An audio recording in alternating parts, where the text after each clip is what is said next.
ఈ దేశానికి ప్రతిష్టాత్మకమైన గుర్తింపు అయ్యా మేము. మన కుంభమేళ ఎవరు చేసిండు? ఎవరు వచ్చిండ్రు కుంభమేళకు? ఎవరి పేరు మీద జరిగింది కుంభమేళ?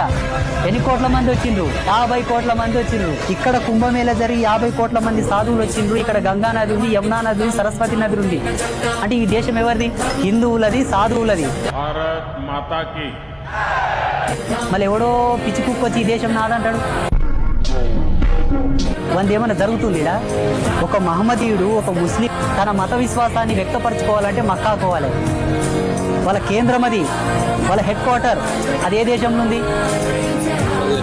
మళ్ళీ వీళ్ళంతా ఏ దేశానికి సంబంధించిన వాళ్ళు? ఒక క్రైస్తవుడు తన మత విశ్వాసాన్ని వ్యక్తపరచుకోవడానికి, గౌరవించుకోవడానికి జెరూసలేం పోవాలి. అది ఎక్కడుంది? వీళ్ళంతా ఎక్కడ పోవాలి? వీళ్ళంతా ఆ దేశానికి సంబంధించిన వాళ్ళు. కానీ ప్రపంచంలో భారతీయుడు, అందులో హిందువు ఎక్కడున్నా గంగా నదిలో మునగాలి, విశ్వనాథుని దర్శనం చేసుకోవాలి, మల్లికార్జుని దర్శనం చేసుకోవాలి, తిరుపతి వెంకటేశ్వరుని చూడాలంటే ఎక్కడికి రావాలి? అప్పుడు ఈ దేశం ఎవరిది? హిందువులది.